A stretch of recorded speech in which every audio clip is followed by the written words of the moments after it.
Congratulations, Alexander. Huge win, perhaps the biggest statement made, considering how fast and how violent it was. You've had some time to process it and now digest your win.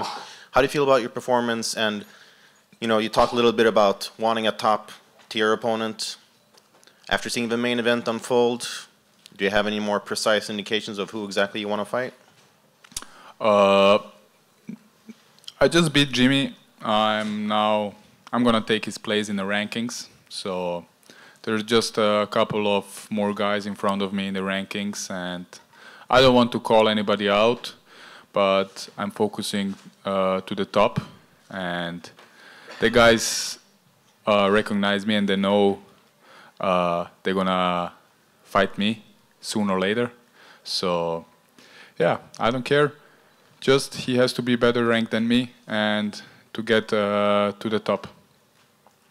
And obviously you don't seem to have any injuries whatsoever. We know that the UFC is coming to Denmark in September, but do you feel like you want to fight before then? Maybe the US, maybe Las Vegas? I want to keep busy, but I'm gonna take the summer off. This is my third fight in 1 year. So I'm gonna take the summer off to be with my wife. She's pregnant. We're gonna get a baby boy in September. So I have to be a little bit with my family, but I'm gonna keep training hard and improving all my skills to be to getting better and better, and to show in the next fight that I'm a better version than today. And much like Makon Amerikani, who represents both, you know, Kurdish people and Finland, you also represent the Balkans and Austria. Yes. How are those local MMA scenes growing, and how much do you feel that you have impacted those MMA scenes? Oh man, I get a lot of support from the Balkan, Yugoslavia, like Serbia, Bosnia, Croatia, Slovenia. They are my roots and I love my country. But I live in Vienna, Austria, and I raised there, and I start my career there. And my dream is to bring UFC to Vienna, or even to the Balkan, to Serbia, Croatia, like Gustafsson does it for Stockholm. He made MMA popular here in Sweden, and that's what I want to do in my countries, Austria or on the Balkan. And final question, you mentioned Gustafsson. Perhaps you also saw he had seemed to announce his retirement tonight. What's your impression of Gustafsson as a fighter, and is he someone that you perhaps have taken inspiration from in your career? Of course, I know Gustafsson for a long time. I'm following his career a long time, and I was training with him 4 years ago, just a couple of days. He was. I think he's one of my idols, and he did he had a great career. The fight against John Jones, the first fight, and the fight against DC was amazing, and nothing just of respect of Gustafsson. And yeah, he chose to retire, and he knows what's good for him, and yeah, I like him. Alex, ahead of this fight, you told me that you would make a statement and the world would remember your name after your performance. Do you feel as though you've done that? Absolutely. I've been working so hard for not just for this fight, for every fight, for my whole career. I've been working for this, and this is my place, and I'm born for it, to be a champion one day. Did you expect such a devastating knockout? I mean, I think it shocked a lot of people what you did in there tonight. Of course. I had a lot of fights in kickboxing, and I knocked many people out with that kick. And also in my last camp, I knocked some guys out with that kick. And I've been training this all the time, so I'm not surprised. I knew it. I thought I would think to do it in the second round, but it happened in the first. Yeah. Welcome. Hi, You're welcome. Down here. Hey. You've trained before with Jimmy in the past. You just said there about that head kick. Did you know that opening was going to be there?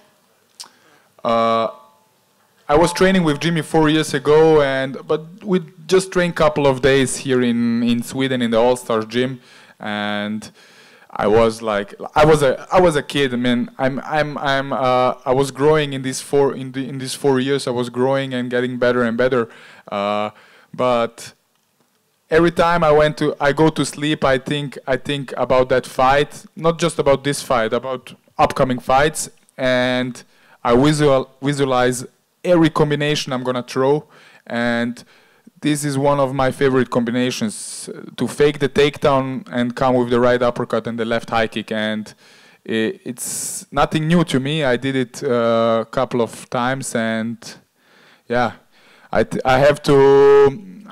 I have to think another combination to surprise my next opponent. This was your first ranked opponent, number 11. Yeah. You obviously said there about taking his place and fighting someone else in the top 10. But what do you see in your future? How long do you think it would take you to get to the top of the division? I think to fight for the title, I need a couple of more fights. I need to improve all my skills, because to take a title fight against John Jones or someone else, it's hard. You have to be prepared, not 100%. You have to be prepared 200%. And I'm 27 years old. I don't want to rush. I have plenty of time. And you see, after every fight in the UFC, I'm getting better and better. And I don't want to rush. I have a great team behind me. My coaches are amazing. We do an amazing job. We study. When I signed to the UFC, we already start to study every potential opponent, and my coaches are studying the top 15 already for a year now, and we're watching all the fights. And I need time, a couple of more fights, but I'm gonna be soon. I'm gonna get the title shot and the win. Talk us, please, through the moment of the knockout, because you had a possibility to punch Jimmy in the face when he was out on the ground, but because of the referee interference was a bit slow. Why did you decide to go a walk-off KO? You know, when you punch someone, when you punch someone and it lands right on the spot, you feel it. You feel it right away. He's not gonna stand up, and it was like this was like that. You know, I punched him with the left high kick, and I kicked so many guys with that kick, and I have the feeling when the kick is good or not. You know, and it doesn't. I don't need to punch him when he's on the ground. I saw on his face he was done, and I respect Jimmy. I train with him, and all the time when I'm seeing him in some UFC events, I talk to him, we talk a little bit. So this is just about business, nothing else. Aleksandar, obviously, as you mentioned yourself, this win skyrocketed you after beating Manua. Now, if you would just visualize short after this fight, if you would climb all the way up to a title fight against John Jones, what kind of obstacles would you put in front of him that would make it a hard fight night for him? You know, I'm an all-rounded fighter like him. So it's gonna be it would be a great fight to fight him. I study. I mean, I watch John Jones for a long time, and I think. For now, what I can say now, the advantage I have over him is my footwork and my speed on the punches. I think I'm much faster than him, and I have more power to finish a fight with one punch and the footwork. And finally, from me, Croatia, Yugoslavia has had great fighters. Cro Cop in the past, obviously. And Miocic, to just mention one of them, and all of a sudden you boom-banged yourself on high, skyrocketed yourself to the rankings. Are you being compared to one of these Balkan fighters? I mean, Cro Cop is a legend of the sport. What this guy does for MMA, and he's like a star in the Balkan. And of course, they not compare me with him or with Stipe, but give me a couple of more fights and couple of more wins and knockouts, and then I'm gonna reach maybe. But Cro Cop is a star. I respect him. He's one of my idols. I was a kid. I was watching him in Pride. So what he does to the Balkan MMA, I think nobody can do it.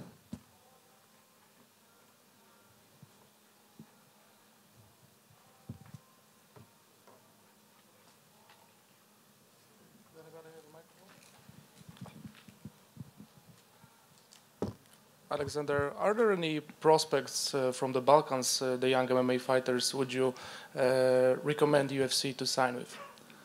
They have plenty of them. That's the reason I want to bring UFC. I mean, UFC was in Zagreb, in Croatia, I think 3-4 years ago. They have to come there, and they have we have there very, very good fighters with heart, and we are growing. We are growing in the whole Europe, in the Eastern Europe. They are really growing in the. Now we have some good wrestling and grappling and striking over there, and these kids, these guys are on fire. They have heart. They have. They are motivated. They go in to live their soul, and they need a chance, of course. So I would be happy if UFC comes, even to Vienna. Also in Vienna we have good prospects there, and I want to make MMA popular, more popular in Austria and in the Balkan. What do you think about the MMA in Austria for now? Is it a popular sport, like in top 5, or maybe not as much? Not as much. Austria is more about soccer and all about skiing. So I want to be the ambassador for MMA in Austria, to make it popular, to everybody knows what's MMA, and we are growing. We are now 3 fighters from Austria. They are under contract with the UFC, and I think we're gonna be many, many more if we keep doing like that. So we are growing. Did you face any interest in terms of Austrian sports media coming into this fight? I was like a little bit surprised because they didn't support the MMA so much, and that makes me a little bit sad. I was talking to my coaches, and the Austrian media makes me really, really sad, because I just beat the top contender, and I am now a problem for the division. And there are a couple of guys and couple of media there who is interesting in me, but there can be a lot of more. Have you got any direct message for them after this win? I hope they open their eyes and realize MMA is a sport and not just a brutal fight. Thank you for me. You're welcome.